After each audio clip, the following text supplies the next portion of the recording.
Hello, ladies and gentlemen. You're watching a live chat with Nate Adkins. I'm your host, Sergio Galeano. Nate, how are you? I'm doing wonderful. That's good. Yeah. I'm feeling very patient after some of these technical difficulties that we've had. We had a bunch of problems before we recorded this, ladies and gentlemen. But anyways, we're back on this. Yeah, but despite those issues, I am just very happy, very, very happy to be here and be able to share this experience with everybody and help contribute to live sounds in general. And just spend some time with people that are very serious and genuine about what they're currently doing. Yeah, man. I mean, we're having a great time here. Nate's been a long time friend of the show, friend of the company, guys.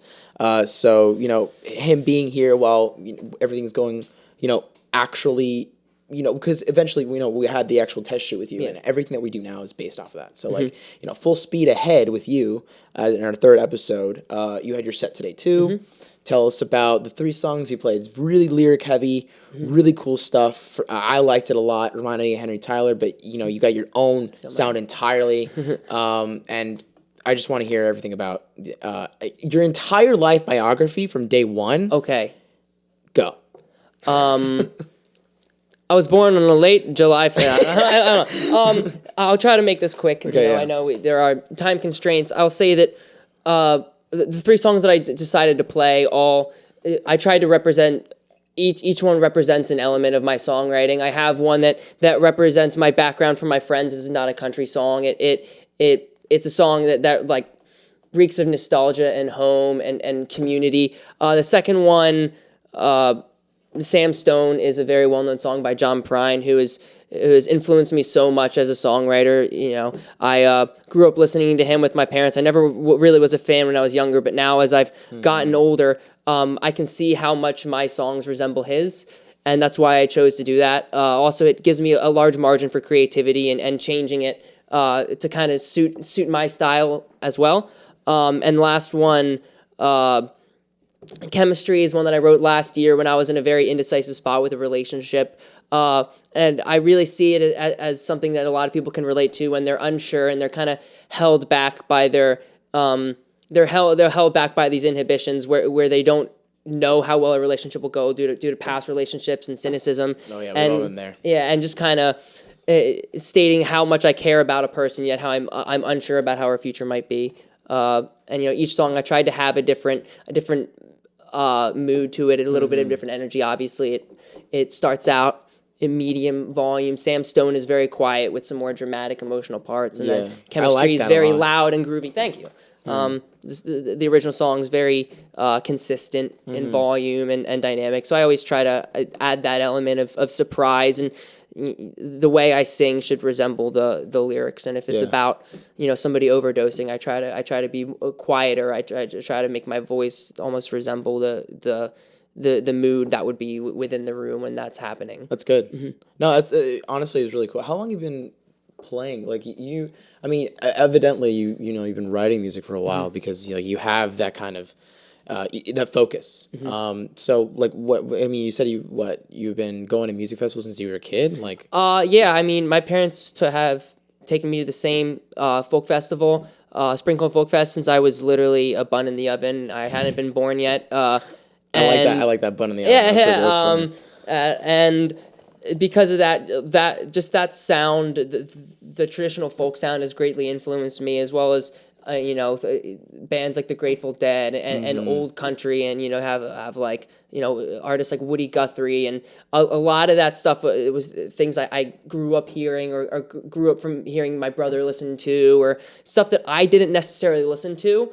But it really impacted me and imprinted on my style. And later on, I listen to a lot of that music now, but I might not even listen to it as much as some other interests. But it's like who I am versus you don't want to hang out with people that are all identically like you. You want to hang out with people that are different. The same way with music, I might listen to music that's different from the music that I write. Okay, well, that's awesome. All right, so why don't we just go on to the next topic? Okay. Yeah, the topic of the basement, the DIY, the house shows. You and I, we've been to a couple of them. I honestly my favorite part about Philly is that, right? You know, I came to Drexel, came to study this stuff, and you know, I got into this music scene because it's so prevalent. It's in your face kind of stuff. Temple's got, well, North Philly. In general, a lot of the stuff going on. What have you seen? What have Tell me about the craziness. I've seen a lot of craziness. I've seen some very quiet backyard shows with acoustic music, and I've seen wild like doom metal and experimental hip hop, Death Grips-esque shows, right? Where people are literally punching holes in the walls, and it's like there's a lot of holes atmosphere. and a lot of walls. There. Yeah, there's a lot of holes and a lot of walls. I like to go to the places that are holes in the walls with holes in the walls where I can punch holes in the walls. Yeah. And then once everybody's mad at me, I can leave through the hole in the wall. The body shaped hole in the wall. Yes, the body. Which places have you gone to? I'd say there's probably too many to count at this point, unless I wanted to make a list. In North Philly, there's places like the Petting Zoo and the Nest, and you have Lavender Town, you have your mom's house. That place is cool. Yeah, Lavender Town is cool. That's Kevin Brusco, however you pronounce his last name, used to run the Nest. Now is over there, and that's a place that I really genuinely enjoy going to. I've seen a larger variation in music generally when I go there. There's a little bit more. There's greater deviation of style. That's another thing I'll point out is when you compare houses in North and West Philly, music is significantly different. Oh yeah, yeah. No, legit. The one I go to a lot, and one of our friends, Henry Tyler, he plays at is Mantua Yacht Club. Yeah, they got a lot of cool stuff. You know, they usually have like acoustic sets up on top while they have like the actual bands. I mean, you know, everyone's an actual artist, but while they have like the featured bands. In the basement. It's cool. You know, it's really different from like the Nest. You know what I mean? Yeah. Like Deanna Brown, Matt Yandel, students here at Drexel University, they made a documentary on Nest Fest. You're actually in that. I am shooting a bow. I am. Yeah, I hung around Nest Fest a pretty good amount. That place is wild. Yeah. The huge like pile of trash as soon as you like get in there. That's been there for a long time. That's been there since the first day I walked in there, like early last year. Yeah. No, it's really cool. You know. What have you done at those places? Like, I've like on the Nest Fest documentary, I have made bows when I was bored. I've punched walls. I've hung out on the ceiling out of trash. Believe it or not, there's a lot of trash at the Nest that you can make things out of. No, I love it, and actually, Jeremy and I. That was the time I met him. Jeremy. The camera guy there. At my friend's house, there was a hole in the fence, and so he climbed right through the hole in the bottom of the fence into the neighboring trap party, and we suckled off the teat of jungle juice from the neighbors. That's funny. Yeah, man. I mean, I'm sure you have. Well, okay, actually, at the Nest too. My girlfriend, she was there, and there was like this crazy. Okay, honestly, I think it was Nest Fest, and there was this. Well, she went down, and there was a board full of nails, and there was a microphone just that this dude had. He was just banging the nails into the wood, and it was making these like reverberating sounds that she ended up like she was just watching them just burn paper right in front of it, and everyone was looking at them like, is this even like what's happening? Like, and the dude was just like one of the dudes was like laying down playing guitar, just like very arching his back, like doing crazy things, and then just destroyed it in front of everybody. And everyone was just like staring at him because they didn't. I mean, obviously they were cheering. Okay, because it's cool. It's awesome. Destroying a guitar. You always want to see that when you go to a show. They never do that. It's always a disappointment. Anyways, that happened and it was great. And then my girlfriend kept a piece of the guitar because it was awesome. The dude just left it there. Destroy it. Left. And generally don't care much about a guitar if you're willing to destroy it. You're like, I get out. No longer be in my life, guitar. Don't need that anymore. No, but honestly, you don't get to experience things like that like anywhere else. Yeah. And that's one of the cool things about the DIY shows here in Philly. I don't know if I ever want to have one myself. Yeah. It's crazy because like you get like these like a lot of people in a lot of people you don't know in your house and they're gonna trash your stuff like the Nest. I don't know. I mean, but I will never like I'll never like disparage them because it's awesome. Well, it's like a beautiful way for people to share music. Like people our age, people actually interested in doing it. Well, I mean, something I have to say is a reason why I have always favored going over to house shows rather than parties is the sole fact that when people go there, they all have one shared interest in mind, and that's they want to at least see some music. They have similar musical tastes. They have similar like preferences in style. When you go to traditional parties, there is a huge variety, and it can make it difficult. There's often like that air of like competition where people are competing to like get laid or they're competing for attention, versus generally when you go to like house shows and DIY events, there's a much greater focus on music, which creates a community. Even when people don't know each other, they all have their eyes focused on one thing rather than rather than just focused on themselves like a lot of other places. That's awesome. All right, well, why don't we talk about the last topic of the day? I think you brought something. We were talking earlier about what was it? It was about people's opinion on selling out. Yeah, it was like, okay, so when you say like sell out, like what does that mean? It generally, when you sell out, you are choosing to take. You're choosing to accept money and fame instead of your passion as a musician. Mm-hmm. You are surrendering your own aspirations for what other people want, so you can gain financial. You can get that financial gain off of it.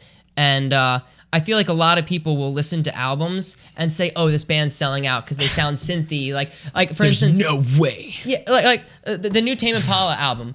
For instance, like but people, top 10 of the year. I agree. So I heard so many people say, "Oh, I think they're selling out because it was synthy." It's like a big thing you need to pay attention to is the actual structure of the music. Yeah. Have they simplified their chord progressions? Have they simplified their melodies? Have they simplified like those elements? People will hear poppier instruments or more upbeat sound, and they automatically assume this band's selling out. Like, no, they're progressing as musicians. They're changing. People often confuse like genre, like style of music for selling out. Exactly. Right? Like, it's not the same thing. Yeah, they're not the same thing at all. There's complexity and there's style, and like they're separate, and you can change the style while keeping like a sense of complexity to your music. And when you choose to water down the complexity of your music to make it appeal more to the masses, then that's so you can make more money off of it. That's when that's definitely selling out. Who do you think sold out that you never thought would sell out, or like? Oh man, sold out. Well, I mean, there's a lot of bands that have sold out. Let me think. A band that I think is truly sold out. I'd say a good example would be the Arctic Monkeys. Yes, if you listen to their original sound, they had a good grittiness to them, and now everything's so simplified and sounds similar. Another great example is if you listen to the newest. If you listen to Cage the Elephant's new single, it was produced by Dan Auerbach from the Black Keys, and it sounds like a watered down version of the Black Keys. It sounds so much different from how they originally did because it's somebody else controlling their style. So then is control the right word though? Well, influence, not control, but like gradually influencing. It's when you have somebody that's producing an album like Dan Auerbach, he is influencing what they were writing and how they are presenting their music, and he could be influencing it more for financial gain, it doesn't just have to be for financial gain, but it's the fact that they're submitting themselves to somebody else's influence. Exactly. Yeah. I feel like that's. I think what the stigma is with selling out isn't so much like, okay, like let's be real. Yeah. Okay, if you're selling out, okay, one of my favorite bands, Fiddler. Okay. Yeah. It's people have been saying they're selling out with two. Mm-hmm. They need to eat. Yeah. They literally 40 ounce on repeat is about that. Yeah. You know what I mean? It's and the fact that he got out of rehab, like he doesn't really, he obviously isn't very fiscally responsible. He's not saving his money from, no, I agree. And I feel like another big thing to pay attention to is even if like, although it could be disappointing when your favorite band sells out, that could be they're accepting their band as more of a career than a passion. Yeah. And pay attention to the solo artist, like the each individual member within a band and their solo acts. Because although a band itself might be selling out, somebody in the band might have created an incredible band like as a side project because they now have that financial cushion from their current band. That's what and I they're always free hope for. to pursue their own interests. And so like if you like, that's what I love so much about too, is that they're saying, hey, we're selling out a little bit, we're making ourselves more accessible to more people because they want to eat, they want to have careers as musicians, which is okay. Yeah, it's just you can't say, "Oh man, I'm not selling out." Like you're just being a hater. Like like Kanye, how he's so against large corporations, yet he brandishes Nike and Calvin Klein, and he like it's that hypocrisy that's resembling more selling out. Yeah. Anyway, so I threw it on the ground. All right, but well, thank you so much, Nate, for coming onto the show. Really, we have a great time every time you come into our lives and grace us with your talent.